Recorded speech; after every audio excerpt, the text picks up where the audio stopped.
יוסי בבית הכנסת שלנו, הוא היה בעיקר מתפלל בבית הכנסת של האשכנזים, ואלינו הוא היה בא בחגים, כל השירים והזמורות.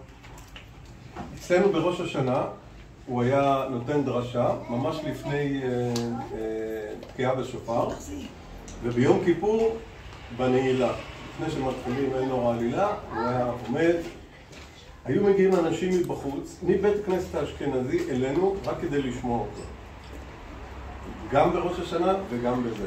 זה היה, הדרשות שלו היו מדהימות.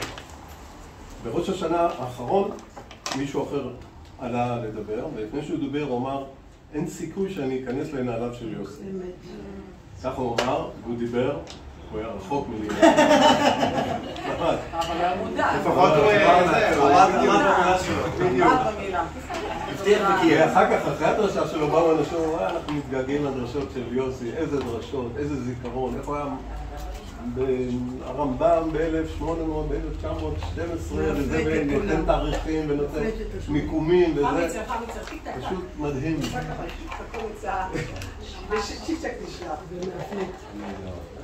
זהו. אני אספר לך משהו על יוסי, תסיים פה, חשבתי שסיימת. לא, סיימתי. אבל אתה גם שותף לזה, אם אתה זוכר. מה?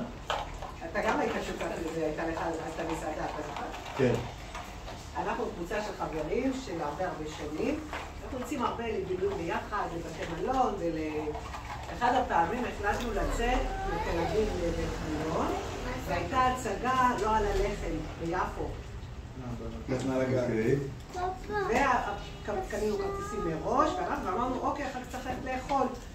ויוסי אמר לנו שיש את המסעדה שלך.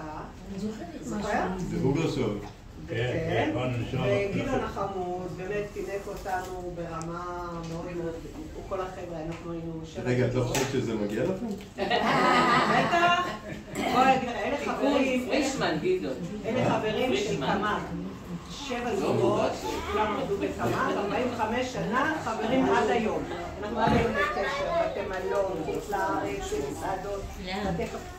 ובאותו פעם, אמרנו יאללה, נזמין את יוסי שיהיה משהו מעניין.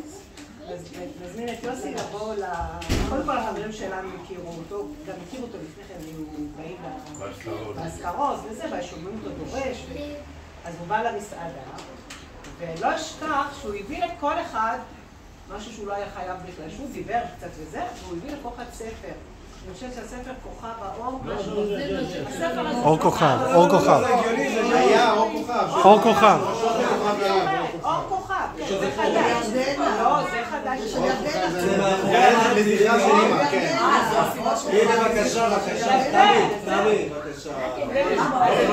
לא, היה אחד צהוב, וכיחה רכה. נכון, זה כן. בקיצור, הוא הביא לכולם, ואני כאילו, החברים שלנו אמרו, וואו, כאילו, זה לא משהו שהיה ברור מאליו בכלל. ואני רוצה להגיד שהם כל כך נהנים מהספר הזה, וכל פעם שאנחנו נזכרים ביוסי, וזה היה בשבילנו חוויה, לנו לחברים שלנו, חוויה ממש משמעותית. הוא היה איש ספר. באמת. ועד רגע, סליחה, ועד היום הם קוראים דברי פרשת השבוע. כן, הם מספרים לנו. אנחנו לא עוזבים את הספר הזה, כי הדברים כל כך מעניינים, כל כך כליליים, כל כך... כל כך צריך להפעיל הרבה את המוח בשביל להבין איזה פסוק, איזה משפט, איזה... באמת. את זה אני לא שוכחת בחיים שלי. באמת. והקופה הזאת, סליחה, איך קוראים לה? מורידים לו דרך המשכורת, כבר 40 שנה מהמשכורת. 300 שקל לחודש. איך קוראים לקופה? קופת פני. למה היא יזמה את הקופה? מי אחראי את הקופות? מבט, עולה קבע, קופת תאמין. יצאנו עכשיו לרומניה ביחד, יצאנו לבא מקומות, אנחנו ממש נהנים ביחד כל הקבוצה. מאיפה זה התחיל יוסי, אחי? יש לי ספר. גם בישיבה, בתיכון, היה לו מורה לספרות, שקוראים לו סבן. הוא כאילו מוצאו טוניסאי, ויוסי בגלל שהוא טוניסאי, במרכאות, הוא בלי תתמוך בו. כל הזמן אהב אותו, אני הולך אותו בספרות ולשון. מי פולמן קנה את הידוע ואת הספרים. למה אתה לא? זה סוד, לא שומע ברכה. יש לך רחוקה לגמרי.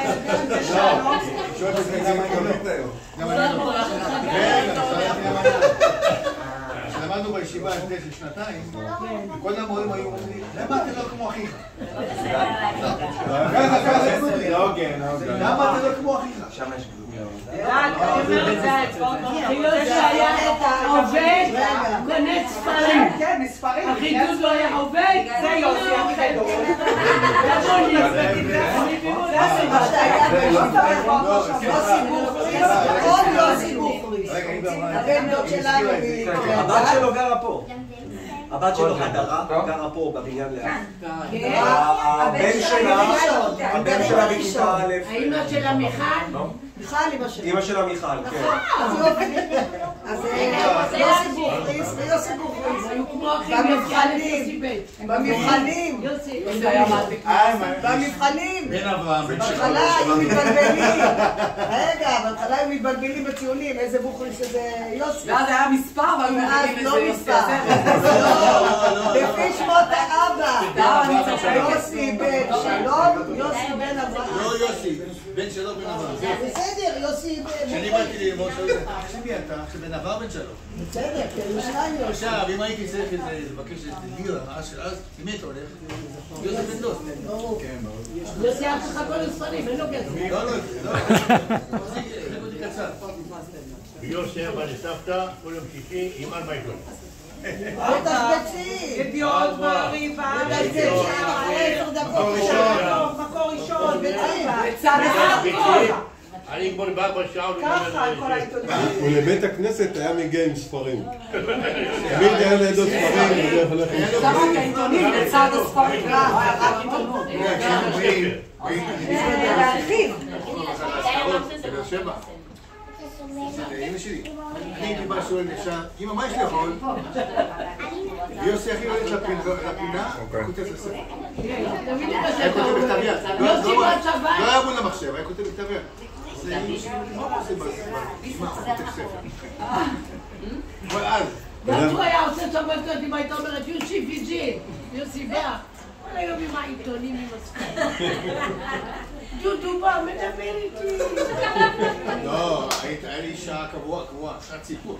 לא, באמת שבת אתה עושה לאמא. שבת שהייתי הוא היה הכי מבסוט. היה לנו שעת סיפור. כל שבת שהיה תור שלו לסבתא, נינוי הייתה נינוי הייתה עוזרת אותנו. הייתה עוזרת לו בהכל. הייתה עם יוסי, שבת, למה?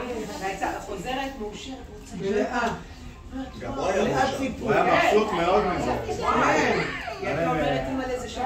היה להם חיבור יפה. היה להם חיבור חזק. הוא אפילו כשהוציא את הספרים וחילק לכולם, אז הוא נתן לנו ספר לנו, ספר אחד שהקדיש ברכה ללינוי, כתב לה, לך לינוי המאוחדת, הספר הזה נקרא שלך, ממש ככה בלני ילדות הכי אוהבת שלנו. הוא שמור אצלנו, כי בארצות הברית, לינוי כבר 10 שנים כבר עם איזה שבוע הבא.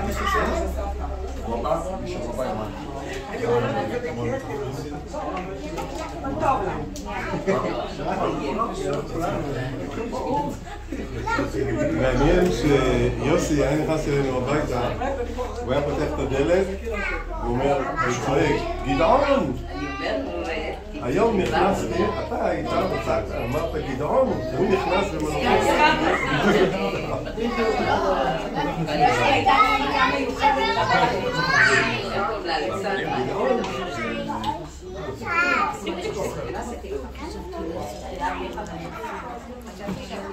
אני כתבתי כמה מילים, אני אקריא לפני שאני...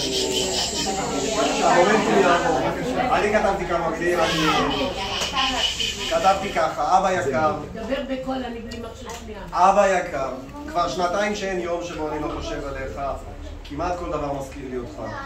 כל פעם שהילדים שואלים אותי שאלה על איך העולם עובד, או איך אומרים משהו בעברית, אני נזכר כמה אהבת להסביר לנו דברים כאלו כשהיינו ילדים, וגם כשהיינו בוגרים. כל דבר היה מבחינתך הזדמנות ללמד אותנו משהו חדש, על יהדות, על דמוקרטיה, על השפה העברית או על היסטוריה. לפעמים אני מסביר לילדים משהו וממש זוכר אותך, מסביר לי בדיוק את אותו הדבר כשהייתי בגילם. ידעת לעורר בנו סקרנות לידע, והסקרנות הזו עוברת לדור הבא. כל פעם שיש לילדים אספת הורים, אני כמעט תמיד עם גרון חנוק, כי זה מזכיר לי את הקשר ארוך השנים שהיה לכם עם משרד החינוך. היית מורה ומחנך בכל מהותך, וכשאני פוגש מורים שעדיין יש להם תשוקה לגדל את הדור הבא, זה מזכיר לי את תחושת השליחות שליוותה אותך במשך שנים רבות במקצוע הזה. כל כך הרבה פעמים חברים או אנשים זרים סיפרו לנו איך הם זוכרים אותך לטובה בתור מורה ואיזו השפעה הייתה לך עלינו. גם להם השארת משהו שמלווה אותם ויעבור מהם הלאה. גם מפגשים עם אנשים חדשים מזכירים לי אותך. הם מזכירים לי איך היית מתחקר כל מלצר או רופא עם סקרנות ילדית לגבי פירוש שם המשפחה שלהם או מאיפה ההורים שלהם עלו ארצה.